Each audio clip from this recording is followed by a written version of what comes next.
Bonjour à tous. Merci à Yannick pour la présentation qu'il vient de faire. Ça introduit un petit peu aussi ma présentation. Avant de vous délivrer votre dose de caféine, je vais faire les présentations.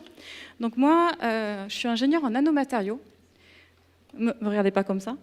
Et ma spécialité, c'est d'étudier des matériaux qui doublaient la fréquence de la lumière. En gros, c'est des matériaux à qui on envoyait du rouge, et puis on ne sait pas trop pourquoi, ils nous renvoyaient du vert. Et puis avec le temps, j'ai décidé de m'intéresser à un matériau qui était encore plus bizarre et imprévisible, c'est-à-dire l'être humain, qui a la particularité de jamais dire ce qu'il pense, de jamais faire ce qu'il dit, etc., etc., etc. Donc je suis revenue sur les bancs de la fac pour comprendre un petit peu ce qui se passait vraiment à la tête des gens. Et du coup, par mon métier et mes différentes expériences, j'ai parcouru le monde et j'ai un peu torturé des utilisateurs, à peu près 40 000, avec des outils qui ont été présentés tout à l'heure, donc de la biométrie, eye tracking, etc., etc., avec plein de tests utilisateurs. Et j'ai eu la chance de travailler pour des boîtes super cool, dans les jeux vidéo, jeux de société, sport et luxe. Il y a quelques-uns qui sont ici, donc je les salue rapidement. Et du coup, suite à cette expérience-là, créé ma boîte l'an dernier, et j'office en tant que UX strategist, UI scientist et user researcher. Clairement, mon métier en tant que consultante et formatrice, pour ceux qui connaissent la matrice de Kekendo, pour les autres, j'explique aussi, c'est d'aider les boîtes de passer d'un niveau de maturité 1 ou 2, où en général l'UX designer est un peu la dernière roue du carrosse, quand il existe et quand c'est un métier à temps plein, vers un niveau plus centralisé et plus distribué d'expérience utilisateur, où l'expérience utilisateur n'est pas qu'un métier, mais vraiment une philosophie d'entreprise. Elle contribue au business model, elle fait vraiment partie, en tout cas, du cœur de la culture d'entreprise. Alors j'ai eu la chance, du coup, de bosser pour des boîtes qui sont assez matures sur l'expérience utilisateur, et notamment Decathlon, qui a vite compris que quand, en général, on mettait l'humain au cœur des décisions, ça avait déjà le premier bénéfice de faire du chiffre d'affaires en plus, évidemment, mais aussi de contribuer au bien-être des collaborateurs. Donc aujourd'hui, meilleure entreprise en France où il fait bon vivre, et marque préférée des Français. Donc quand on arrive à monter un niveau de maturité d'expérience utilisateur, en général, c'est pas juste bénéfique pour ce qu'on fait, c'est aussi bénéfique pour toute l'entreprise et pour les utilisateurs. Alors, du coup, pour faire ça, j'ai 3 façons. La première, que je pense que vous connaissez tous, c'est l'évangélisation. Alors, j'ai des résultats assez mitigés sur l'évangélisation, parce que déjà, ça prend beaucoup de temps, qu'en général, il faut être un très bon communicant, avoir un peu de charisme, en tout cas pour tenir tête, quand il y a plus de 30 personnes dans une boîte, à des directeurs marketing, etc., etc. Il faut être un peu bon en politique, en persuasion, et des fois, ça va faire du sous-marin pour se faire des alliés en interne. Moi, honnêtement, retour sur investissement, l'évangélisation, j'ai un peu levé le pied depuis quelques temps. Deuxième méthode que j'utilise des fois, c'est la force. En gros, imposer des KPI sur l'expérience utilisateur, réussir à avoir plus de budget et plus d'effectifs que d'autres services. Et ce qui m'est arrivé de faire, c'est le boycott. Alors, je vous le déconseille, pas à tous, il faut les avoir, parce que quand le N+3 vient au bureau et dit « Pourquoi est-ce que tu ne sors pas ce produit alors que c'est ton métier ?» et que je dis « Non, c'est pas bon pour l'utilisateur, je refuse de le faire », il faut avoir la capacité de justifier ça bien. Mais en tout cas, ça m'est arrivé à Decathlon de boycotter des vélos sur lesquels j'étais persuadée que ce n'était pas du tout bon pour les utilisateurs. Donc je vous déconseille de le faire, mais en tout cas, ça marche. Et le troisième dont je vais vous parler aujourd'hui, c'est les aspects plus rationnels. C'est quand l'expérience utilisateur amène avec elle de l'aide à la décision, des normes, des sciences, de la prédiction et de la prévision. C'est pour ça que je suis très contente de passer juste après Yannick là-dessus. Et du coup, je vais vous parler du diagramme café, qui est un peu un mélange des trois. Et la première partie, je vais vous expliquer comment on peut servir du diagramme café pour évangéliser les expériences utilisateurs. Alors, je vais partir du postulat que vous travaillez pour des boîtes pas trop innovantes et que vos utilisateurs, en général, le choix entre plusieurs services et plusieurs produits, ou même le choix de ne pas utiliser votre service, votre produit. Pour expliquer le diagramme café, on va rentrer dans le vif du sujet. Qu'est-ce qui fait que moi, Emmanuel Marévéry, choisis d'aller dans un café plutôt que dans un autre le week-end quand je veux me détendre? Vous voyez, j'ai le choix entre 20 cafés différents. Café Bilbal, etc. Pourquoi est-ce que je choisis un café en particulier? Déjà, moi, obligatoirement, il me faut un sucre et une touillette. Ça ne me viendrait pas l'idée d'aller dans un café où on ne me propose pas ça parce que j'ai besoin de boire un café sucré. Ensuite, c'est encore mieux si on me propose un biscuit, du chocolat et de la chantilly maison. Alors, vous allez voir, je suis très gourmande, donc je suis très sensible à ce genre de choses. Et ensuite, ce à quoi je suis vraiment sensible et qui est déterminant pour moi, c'est le niveau sonore, l'ambiance et le goût. S'il y a des gens qui se crient dessus, si on passe du Lara Fabian pendant 2 heures, désolée pour Lara Fabian, je vais avoir du mal à rester dans ce café-là ou en tout cas y retourner. Et enfin, il y a plein de choses qui ne sont pas importantes pour moi, comme le prix. Je suis prête à payer 1 € plus cher si on me propose tout ça et de la chantilly pâtissière avec. Et je suis prête à parcourir 5 minutes de plus à pied ou voire 10 minutes de plus à pied pour aller dans un café qui va me proposer tout ça. Et ça, cette explication que je vais vous donner, qui est assez facile à reproduire, en tout cas à expliquer à vos équipes, j'appelle ça le diagramme café. Alors en marketing, il a des noms un peu compliqués. Clairement, en évangélisation, plus le mot est anglais, plus il est compliqué, moins ça marche. Donc diagramme café, ça marche très bien. Pour vous expliquer un petit peu comment ça fonctionne, je vais vous faire la météo. Donc on a les prérequis ici, à savoir le sucre et la touillette. Moi j'ai besoin d'en avoir, c'est obligatoire. Par contre, allez pas me chercher du sucre de Bolivie ou me proposer 10 sucres, je veux juste un petit peu de sucre, c'est tout. Biscuit, chocobon, chantilly maison, c'est le plus produit. C'est le petit truc en plus qui va m'apporter un peu plus de satisfaction. Vraiment, l'axe moteur de décision et d'achat, pour moi, ça va être le niveau sonore, l'ambiance et le goût. Si on me sort du jus de chaussette, je ne vais pas apprécier du tout ça. Et enfin, tout ce qui est inutile, où on s'en fiche, où on s'en bat, c'est prix, distance, déco. Donc vous allez pouvoir utiliser plusieurs mots pour faire ça. Juste, je vais vous présenter les axes. Ici, vous avez sur le bas, l'horizontale, tout ce qui va augmenter la satisfaction si présence. Et vous avez vers le haut, tout ce qui va augmenter l'insatisfaction si présence. Et vous voyez que tout ce qui est moteur va impacter les deux. Donc c'est ça qui est vraiment très important. Du coup, je vous ai mis des synonymes ici, comme ça vous pouvez les employer. Prérequis, obligatoire, contrat de base. Je vous partagerai mes slides, donc ne vous inquiétez pas. Moteur d'achat, de décision, levier de différenciation, plus bonus ou cerise sur le gâteau, et on s'en fiche, le carré qu'on s'en fiche. Alors, je vais vous lancer un petit concours sur Twitter. Essayez de m'inventer un diagramme, parce que là, je vous parle du diagramme café, mais on peut très bien envisager le diagramme patron, le diagramme métier, le diagramme raclette et le diagramme conjoint. Alors, j'ai fait l'exercice pour vous. Diagramme raclette, moi, il faut que ce soit vite, facile et accessible. Onctueux, goût, c'est vraiment ça. Une fois que c'est cuit, il faut que ce soit bon. Qualité des patates et présence d'amis, c'est le plus, parce que je suis très bien capable, comme je suis gourmande, de manger, même s'il n'y a pas des copains ou de la famille avec moi. Et la charcuterie, je m'en fiche, parce que je suis végétarienne. On peut aussi parler du diagramme conjoint. Donc déjà, le prérequis, c'est qu'il soit capable de me supporter. Sinon, c'est dead, quoi. Qu'il soit passionné par quelque chose, que ce soit la musique ou n'importe quoi, je m'en fiche. Qu'il soit data scientist, c'est un plus. J'ai la chance que ce soit le cas, donc il m'aide. Et je me suis rendu compte avec les années que la belle-mère sympa, c'est quand même cool. Le salaire, je m'en fiche. Donc amusez-vous à faire votre diagramme café dans votre entreprise avec comme vous avez envie de le faire. Du coup, une fois que c'est un peu acquis, et voilà, vous pouvez l'utiliser de manière marrante, c'est beaucoup plus facile de demander à un product owner ou à quelqu'un avec vous, est-ce que aujourd'hui, ce que vous faites, ça compte vraiment pour l'utilisateur?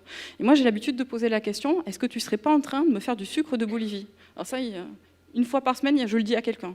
Ça, c'est très important de comprendre ça. Et du coup, le diagramme café contribue déjà à cette évangélisation-là.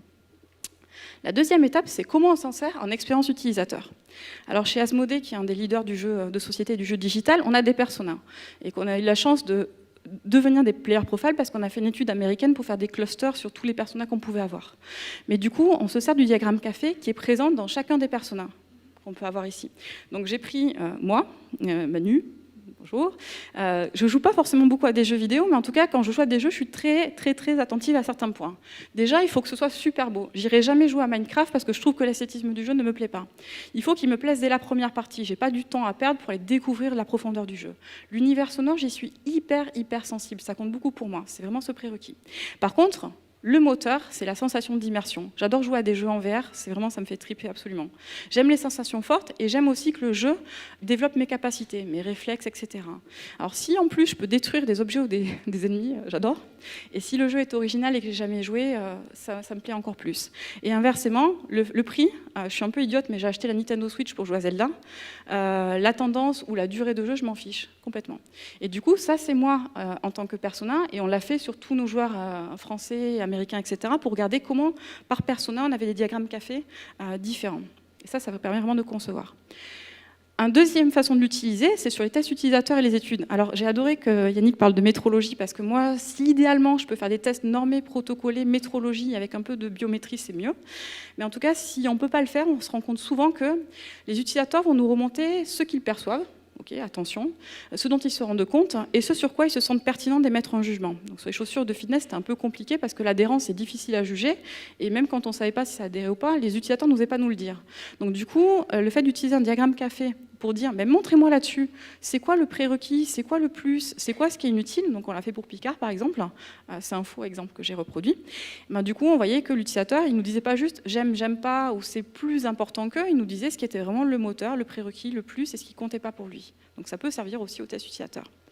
Ce que j'ai eu la chance de faire il n'y a pas longtemps, c'est un projet pour Nintendo et Asmodée, où en gros, on a fait des tables rondes aux États-Unis et on demandait aux participants, donc ils avaient le tableau avec leurs 4 colonnes, prérequis, etc., et puis de classer les caractéristiques du jeu en fonction de ce qui était le prérequis, le moteur, le plus. Et en fait, comme le diagramme café est facile à expliquer et facile à comprendre, ils ont pu le faire, mais avec une facilité déconcertante.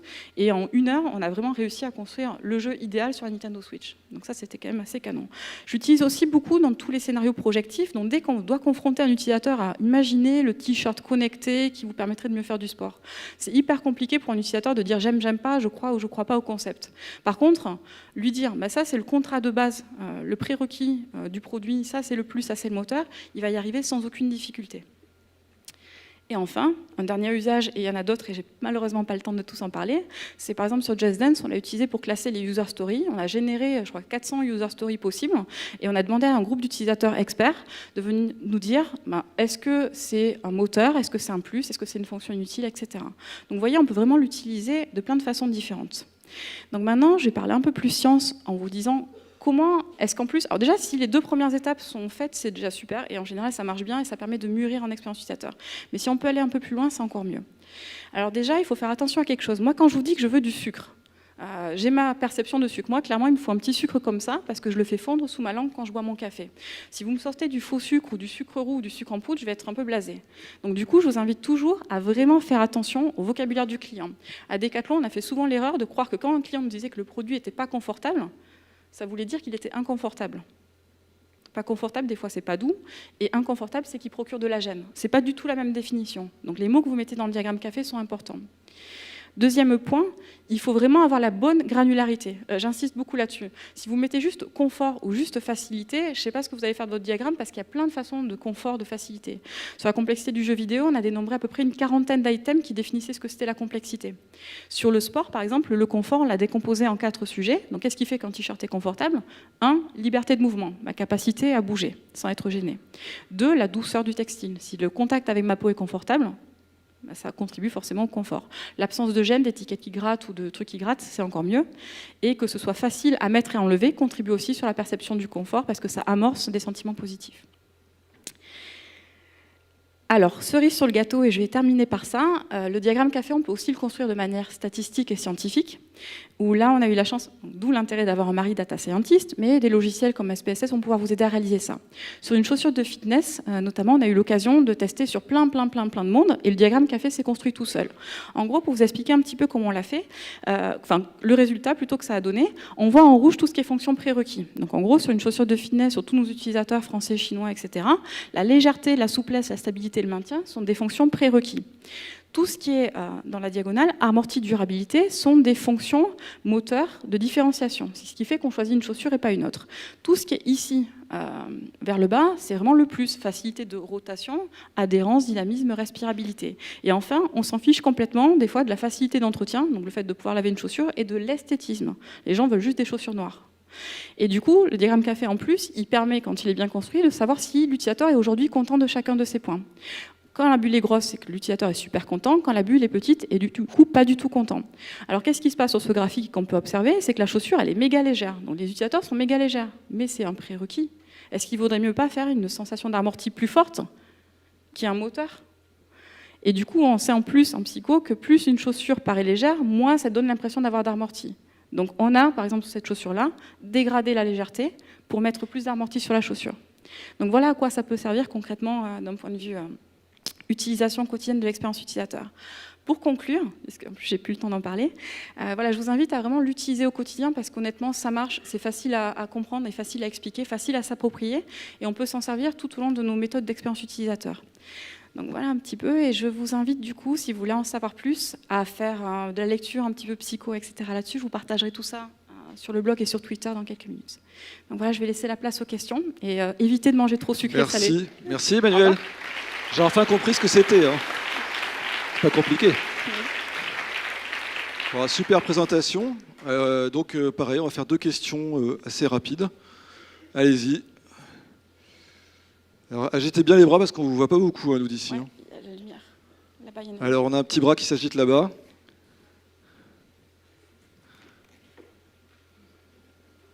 Il y a 2 petits bras. Donc, on a déjà 2 personnes. Au-dessus, c'était d'abord le monsieur, je suis désolé. Ah mince. Ah bah, j'ai même pas vu là, il y en a partout. On va essayer de faire 2-3 questions peut-être. Oui, en fait, j'avais une petite question. C'est la différence entre justement les critères moteurs et les critères bonus. Oui. Est-ce que dans la pratique, les utilisateurs arrivent vraiment à faire la différence? Alors, ça dépend des produits. Quand c'est un produit vraiment basique et sur lequel il est un peu obligé d'acheter, voilà, sur lequel il est contraint et qu'il n'a pas forcément beaucoup de choix d'offres, c'est vrai que des fois on fusionne ces catégories-là. C'est-à-dire quand on va faire un atelier, de toute façon ça se voit très rapidement. Sur des sites internet où il faut vraiment acheter des produits rapidement, c'est comme ça qu'on va les fusionner ensemble. Parce que est-ce que c'est un moteur ou est-ce que c'est un plus, c'est assez compliqué sur des produits de faible investissement. Donc c'est plutôt sur des produits innovants où on peut vraiment dissocier ces graphiques-là. Mais en général, ça marche plutôt sous cette forme quadrilatère. D'ailleurs, c'est utilisé dans la matrice de Lozay, dans le diagramme de Canot. Il le split en 4. Donc c'est vrai que ça marche dans la plupart des cas. Et cette petite astuce de fusionner les deux peut marcher pour les produits de faible investissement. Autre question. Donc je crois qu'on avait une personne ici et après on aura quelqu'un, il me semble, ici. Voilà. On fera 3 questions comme ça. Bonjour. Bonjour.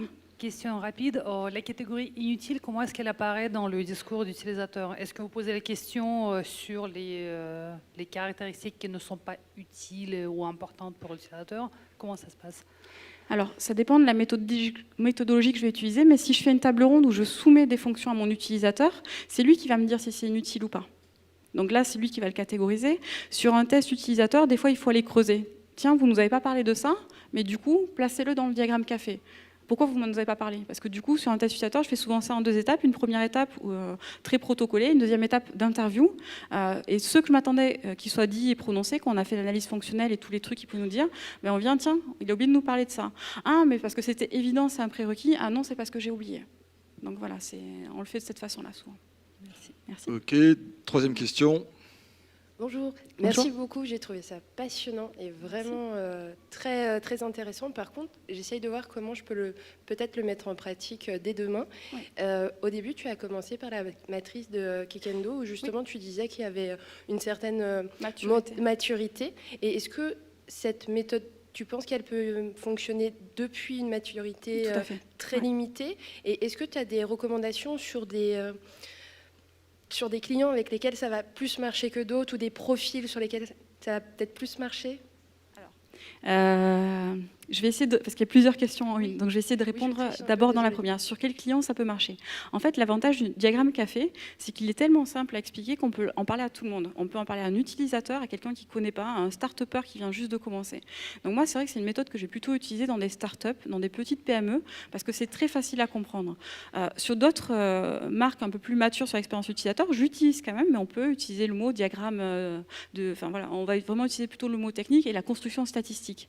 Donc c'est vrai qu'il est notamment très propice à un niveau de maturité plutôt bas, parce que c'est une première étape. Et ça évite de commencer direct en faisant peur à des boîtes, en disant on va faire du design thinking, du UX, du user story mapping, ce qui font vachement peur en fait. Quand on ne connaît pas, ça fait flipper. Diagramme café, c'est un côté tout de suite rassurant et honnêtement, ça marche presque avec tout le monde, même les grands groupes avec lesquels on donne cette explication-là, ça rend le sentiment d'auto-efficacité, c'est-à-dire que la personne se sent plus capable de l'utiliser parce que c'est utilisé avec des termes de sa vie quotidienne.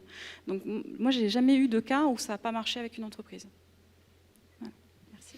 Parfait, écoutez, on va juste choisir une des questions. Alors je sais, c'est peut-être pas la meilleure question, c'est celle qu'on a bien aimée. Ouais. La deuxième question a été intéressante parce qu'elle supplémentait un peu le sujet. La deuxième question, donc c'est Madame, bravo, félicitations. Merci. Emmanuel, merci encore, bravo, c'était vraiment bien.